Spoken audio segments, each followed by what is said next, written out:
Good morning, good afternoon, and good evening, everybody. Welcome back to another episode of the F1 24 Driver Career Mode. We are headed to round 15 of the season, the circuit in the Netherlands, Zandvoort. Tricky track, not one of my better ones, and of course we are coming off of a pretty good result in Belgium. Another P2 finish around Spa-Francorchamps, a track I was very familiar with.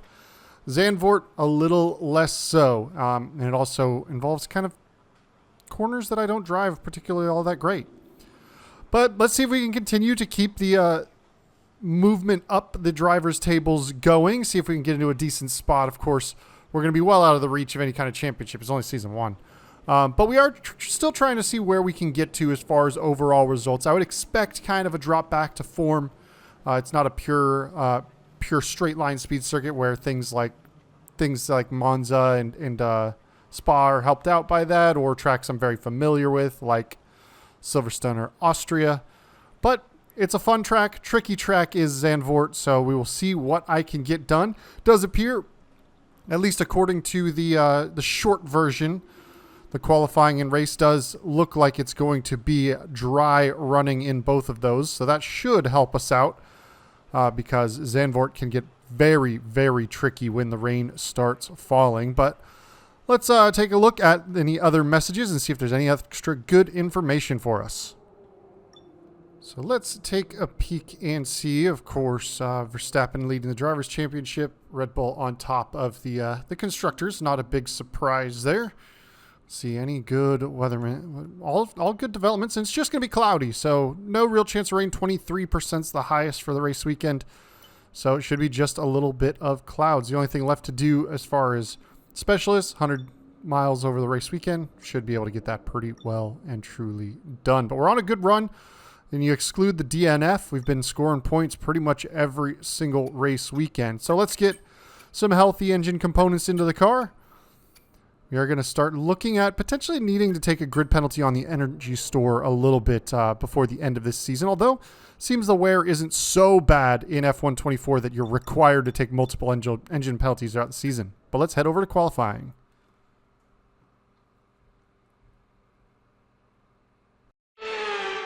With partisan support that we rarely see anywhere else on the calendar, there is an incredible atmosphere at Zandvoort. We're setting the grid for the Dutch Grand Prix in qualifying.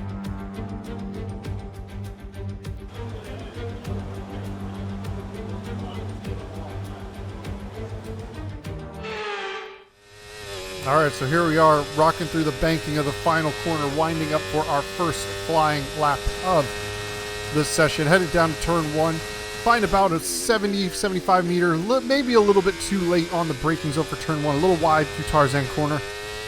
But now we head through turn two, turn three, the high banking, and then get on the power as early as you can to get the car as you head up the hill. Now, high speed right-hander, just a little blip downshift there. Try and keep the car stuck in. You really use the downforce there. Now, high speed right-hander. Now the tricky section of the track. The slow right-hander, speed up, bring it across now. A very long left-hander. The car wants to understeer on the way in, oversteer on the way out, open up for the second DRS zone. And then this tricky little chicane, about 100 meters break. Takes some curb on the inside. You could really be more aggressive with that first curbing, and then on that long left-handed kind of 180-degree hairpin almost. Now the final big corner to hit, get the car rotated, open up the DRS, and now you see kind of hopping through that corner as the car is relatively unsettled, but across the line, and we set the provisional fastest lap just at the start, 109.8, but I wouldn't expect that to hold up for too long. In fact, as we get ready to head out for our last run of the session, we've fallen all the way down to P12, so in the middle of the pack. Let's see if we can find just a little extra time in this one. Better run through turn one, finds us about a half a tenth of a second there. And now get the car rotated a little better. Still slow on the way in, a little better on the way out of turn three, so we do net just a little bit more as we continue up the hill. Now, quick right-hander. Got to get the car rotated. Brave. We hold it just about steady, so only about 1/10 of a second being found so far. Got to try and find some at the last little bits. The car tucked in nicely to that first right-hander, although losing time on the exit. And now through the left, opening up that DRS. Got nearly 2/10. We're being shuffled down to P13. Now Hulkenberg goes up to 14th just behind us, so he's not quite able to pip us in the qualifying charts. We do get a decent exit out of the penultimate couple of corners here. Now it's all about that final run to line. We did save a little bit more battery on board so we don't run out quite so early. We should make up a little bit of time as we approach the line. We gain about 2/10 of a second. Where does that put us? And just up into P11. So nearly inside the top 10, but top 11 start should give us a position for the race to really work forward. That wraps up qualifying, but don't worry. We'll be back tomorrow as we head into the Grand Prix. In fact, it looks like we might get shuffled forward even a little bit more as George Russell, P7, has a 5-place grid penalty. Might get pushed behind us if I can do math. But pretty close, only about 3/10 or so faster than our teammate. But still some work to do in the race. We're on the coast of the North Sea at Zandvoort Circuit, 25 miles outside of Amsterdam. We're all set for the Dutch Grand Prix, a race that the greats have won at, including Jim Clark, who took the biggest trophy home here on 4 occasions. Zandvoort Circuit then, 14 corners, 10 to the right and 4 to the left, with plenty of steep camber and elevation changes to keep our drivers on their toes throughout the 2.6-mile lap.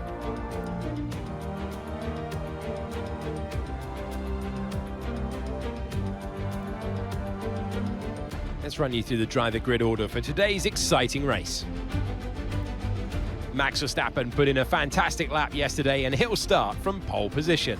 Edging out Lando Norris, who'll start from P2.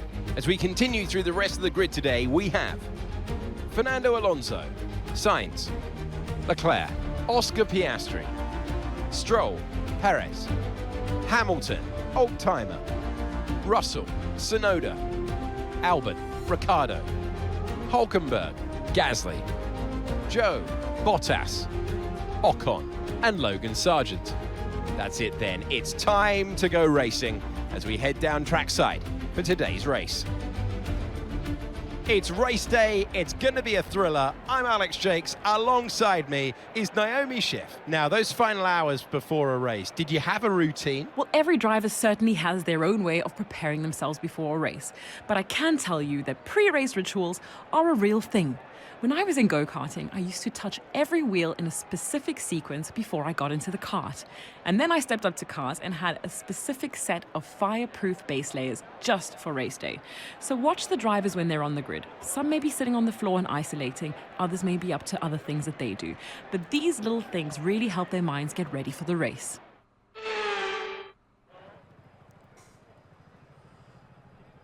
So we are indeed starting P10 on the grid as that penalty kind of shifted us forward.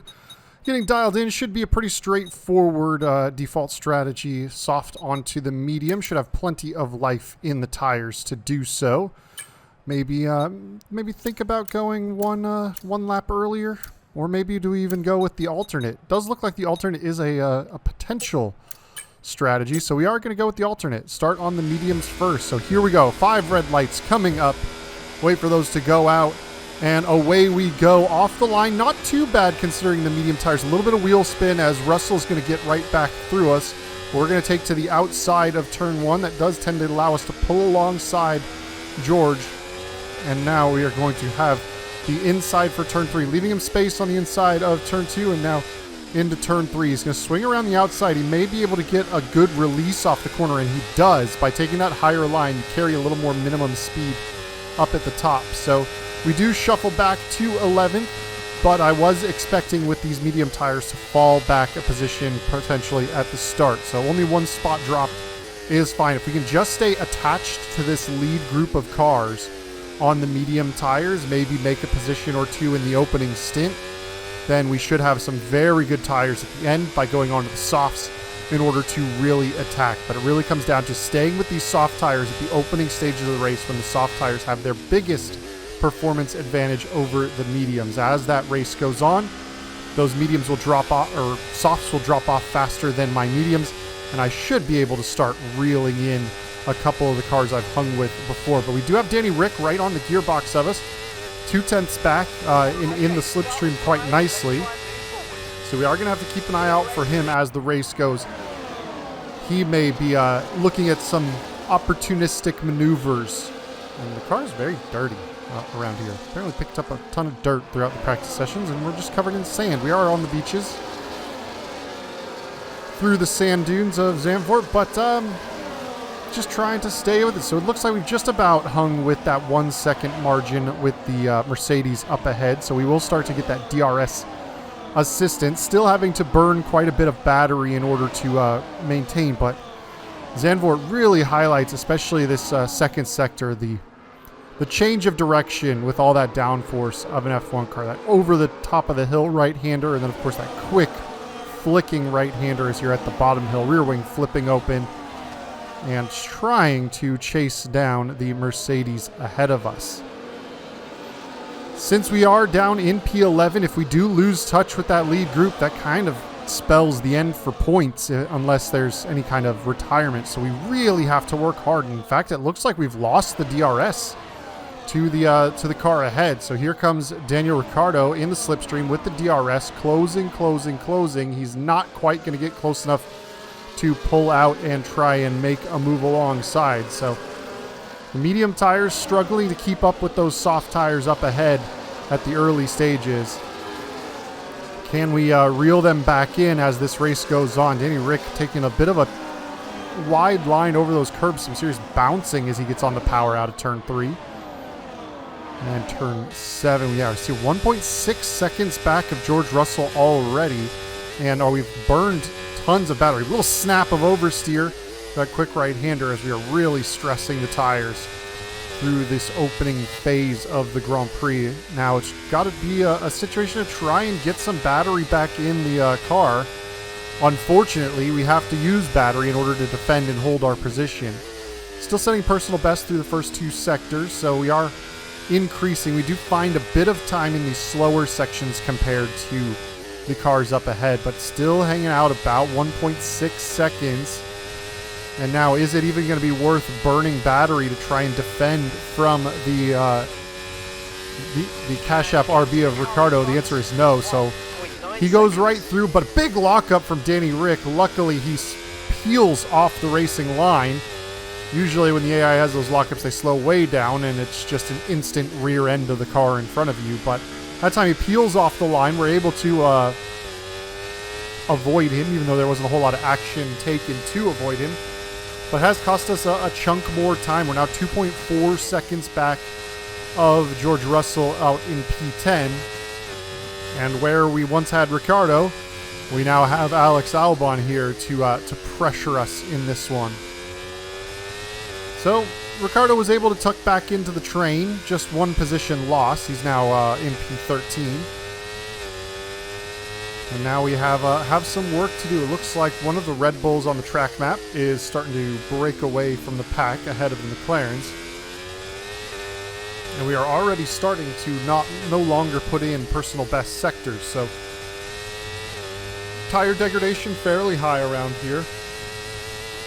And this time we are burning some battery. Let's see if we can stay ahead of Albon. Here he is, quick in the straight line, turning off that battery deployment. So no defense really able to be mounted on the Williams ahead. So maybe let's see if he's just got natural pace on us. Potentially, there's a chance that we can tuck in behind him and start to work our way back towards that lead group.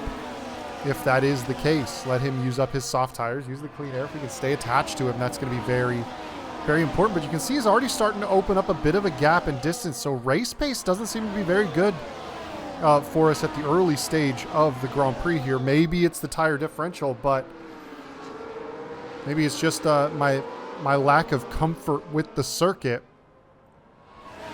and my lack of experience around here, and might have just been able to hook up a good qualifying performance. Usually my usual trend is qualify okay, better in the race pace, but right now it seems like the qualifying pace better in the race pace. Very wide through the penultimate corner there. That's going to cost me some time. Still managed to hold on to DRS. So that should help us defend from Danny Rick behind, who's having a look to the inside on the way into turn 1, but he's just going to tuck back in. Not quite able to get alongside enough to justify me leaving him in any space, and he wisely backs out as we stay trying to chase down Albon. Trying to take a little higher line through turn 3 this time, see if I can get a better run out of the corner, maybe improve some lap time there. Trying to feel out turn 3, lots of available lines that you can take through that high banked corner. It's all going to be all about what you can make work, and we have actually made a bit of ground up on Alex Albon on this lap, so potentially tires starting to swing in the direction that's going to assist me. Guess we'll find out.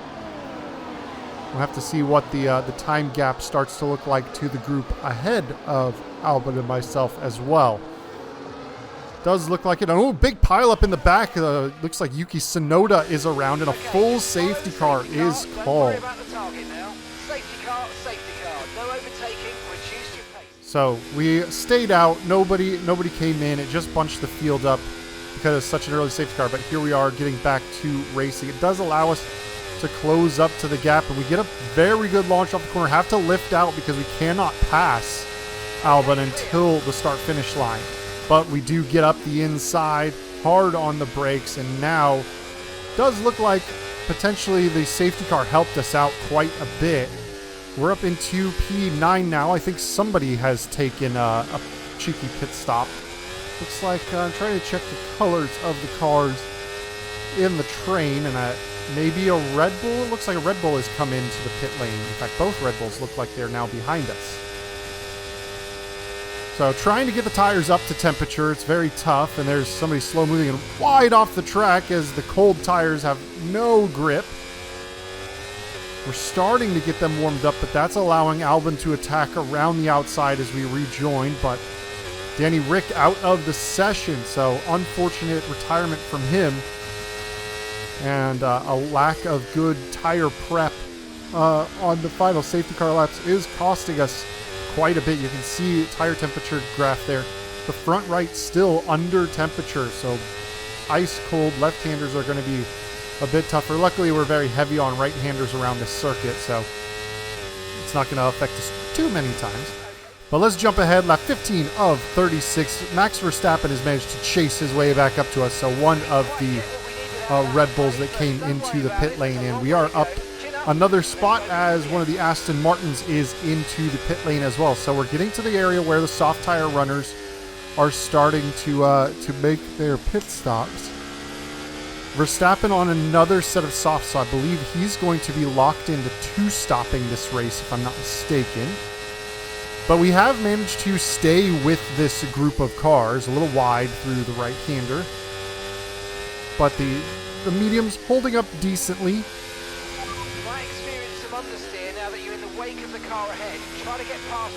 And we're coming up to, just 20 laps left to go, getting close to the midway point of this race. And realistically, it's just going to be about a couple laps longer than what the AI does on their softs. We're going to have a little late look to the inside. We carried some extra speed because they broke earlier because of the train. Maybe had a chance to stick a nose up the inside, but thought better of it, bailed out at this stage of the race, and still very much feeling the pressure of the Red Bull behind us. So who else is going to peel in the pit lane? Two more cars into the pit lane, plus the other Aston and McLaren. So down into turn 1 we go. And this is actually a good opportunity, at least for us, to rebuild our battery. A little wheel spin coming out of turn 1, trying to keep the back end under. Really stressing the rear tires quite a bit around this circuit. For a track that has a lot of momentum corners, you still have some point and squirts where you've got to get on the throttle, really put some strain on the rear tires. So as this stint went on, it really got tricky to keep the rear tires under balance throughout, especially as you throw it into a couple of corners. Little wobble there as Verstappen having a look to the inside of the right-hander, not able to quite get his nose there. We kind of chop it as he was nowhere nowhere enough alongside to be given any kind of space, but he is very much hassling us on his much fresher set of soft tires. We are hanging nicely with the Mercedes and McLaren ahead.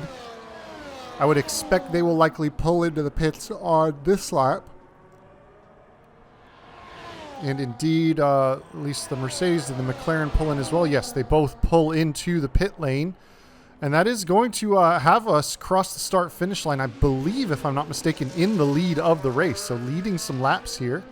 Although you can see the home hero very much on the back of us. A big dive up the inside of turn 3 attempted. I think he made a little contact with the rear of us. Don't think he did enough contact to do any damage to the front wing, but very, very hairy of a lunge he took there. Wasn't quite prepared for it. And you can see we are indeed the lead of the race. Perez 5 seconds back on his medium tires.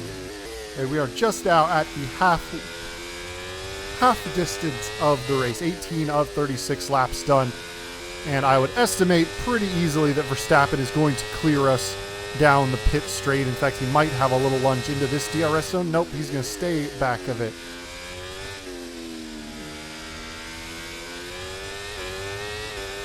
So getting out of the corners as best we can. You can see really struggling to get the car turned in to that last braking zone on the circuit. Not burning any of my overtake, letting the battery recharge as much as we can. Still keeping it in a hot lap mode because that seems to be the best for a little bit of gains at the end of straights. But you can now see Verstappen is just going to run away as we hop ahead. Lap 20 of 36. Verstappen into the pit lane for his 2-stop. We are also into the pits for our 1-stop. He's going on to a set of medium tires. We will be going on to a set of soft tires. Nico Hülkenberg still out on the circuit. Has he stayed out this entire race, or is he 2-stopping as well? And a problem with the front left tire, so a slow pit stop, 4.8 seconds. Going to cost us some time here, and I think that might actually... it's put us behind the Ferrari, but we managed to get through the pit exit just ahead of the battle of Gasly and Albon behind, which is very important. If we had fallen behind that fight, would have been a huge problem for trying to score some points. But now we've got a couple of cars, I think, that are still on the 2-stop strategy. I believe Perez and Hülkenberg both out on that 2-stop. And now we are going to have soft tires compared to the cars around us on mediums. So can we get them up to temperature? Starting to try and hunt down Leclerc as this one goes on. But that's a fairly decent gap of 4 seconds or so in order to try and catch up to Verstappen and the next train, which he has just attached himself to the back of. Teammate into the pits, as is the other Red Bull, Sergio Perez, so we should clear both of them on these soft tires.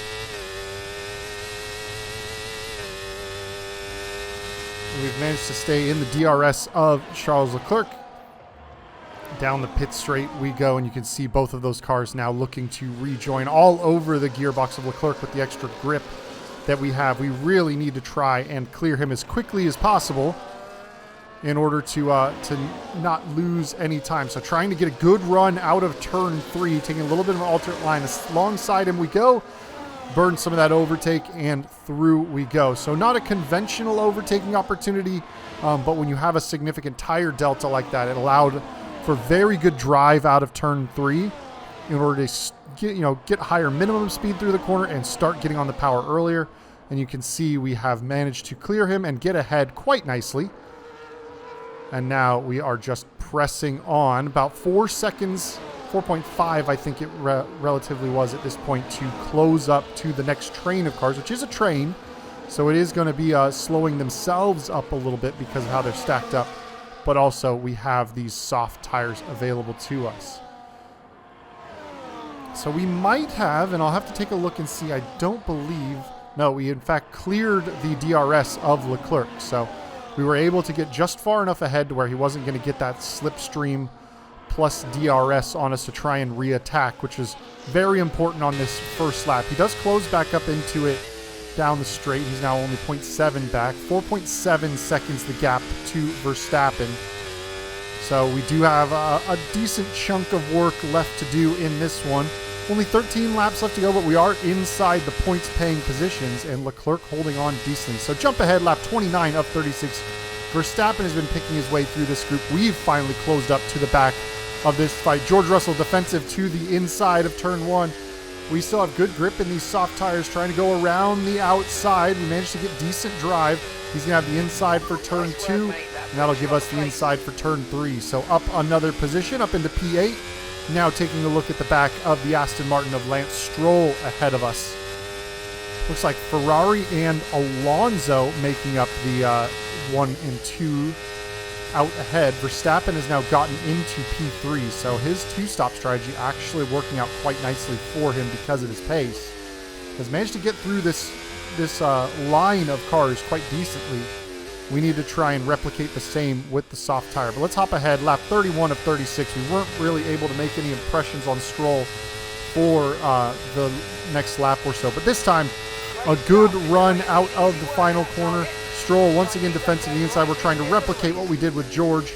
This time much further ahead on the brakes. And he's just going to have to tuck fully in. So Norris next up on the list. Trying to get ourselves towards the top 5. Podium probably off the cards because Verstappen is out there in P3.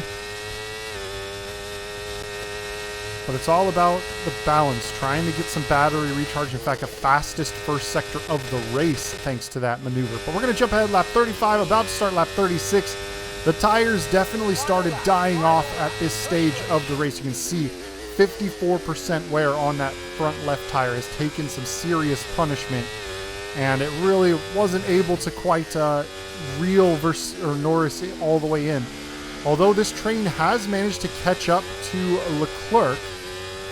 And then Fernando Alonso now just only a little bit ahead. We do have a decent run on Norris. Had a little look potentially to the outside. So maybe a last gasp attempt to try and make a move on the McLaren. Battery is running quite low at this stage. Well, 45%. We got something to burn, but he's going to have DRS assistance. So if we can just get a good exit, maybe we can make a big lunge into the final chicane and get a move. He's gotten good traction off the corner. Here we go. Under braking, not quite enough to send it up the inside. And I think we just don't quite have the tires left. One last opportunity if we can really get an exit, but it's where the AI is strongest through the exits. We're burning every little bit of battery that's left. We're in the slipstream, not closing up to him, but we are going to cross the line, having found a few positions. P7, the final result here, and gotten ourselves back into the points. Not quite a top 5, but starting from P10 around a track my race pace wasn't great at. A couple positions forward is not a bad day at all. The long decade of hurt is over. Fernando Alonso takes the checkered flag. Well, that's 2 race wins in a row for them. I think they'll be really happy with that. I mean, 1 race win is great, but to have 2, you know that you've got it. You're a little bit more comfortable in your skin. This is a great sign of maybe what's to come next.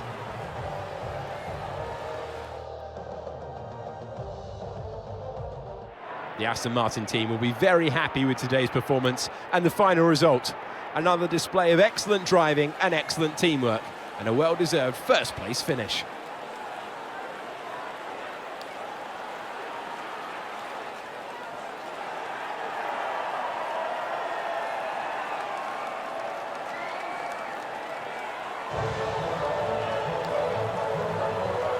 Another good result for the Aston Martin team, starting to make some waves in this championship. Might be too little too late, but that car is starting to look very strong at this stage of the season. Well, that certainly was an exciting weekend of Formula One. Be sure to join us for more exciting Formula One action very soon. So Nico managed to move up 1 spot on the 2-stop strategy. A P14 finish. Verstappen really turning in a good result. P3, although he had a 2-stop. Not sure if it was the best choice overall. He managed to turn a pole into a P3. So probably could have gone better for him, but not a bad day for the Haas outfit as we both move forward in the grid. We are 10 in the Drivers' Championship, only now 16 points back of George Russell in the Mercedes, so starting to make some serious headway ahead of the Aston Martin of Lance Stroll. Nico Hulkenberg still 2 points on the season. Need a few more points out of him. Pretty much out of reach, though, to try and get P5 in the Constructors. So looks like we've got some developments that are potentially on the way, but let's see. We've got 811 points on the board, resource development points that we can spend. But first, let's get our manufacturing experts, our specialists dialed in. Finish better than our teammate in the next race. Probably doable. 6 laps in practice sessions will definitely do. 50 seconds in 5th gear, easily done. And drive a lap in 3 different sessions. 8 championship points, not a guarantee at this point. But we are continuing to move forward quite nicely in this one. Let's head over to R&D, as Alonso's got a 91 rating. He's looking pretty good at this stage, and apparently I was interested in the overall ratings at this point, so taking a peek. We got ourselves a nice 73, which will continue to be skyrocketing throughout this season. Development-wise, 811 points to spend. Looks like we can afford a chassis development if we so desire it. Not quite able to afford the aero developments. There is some money to be made in power units. So let's try and get our power unit wound up a little bit more. And we do have enough to also do the chassis development. So let's get those 2 in the pipeline. Keep the car going forward in the development race. We're starting to get clear of the backpack and now joining the front pack, and it is quite a tight battle up there along the top.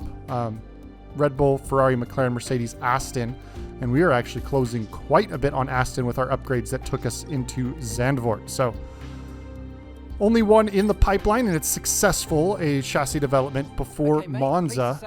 Monza, another track I've spent a lot of time at throughout league racing, and of course the way that this car seems to be hanging out. Straight line speed looks to be very healthy. I'm hoping for a pretty strong result around the Italian Grand Prix. So thank you all for joining me here in this one. And I'll catch you guys next time as we head to Monza. Y'all have a good one. Peace.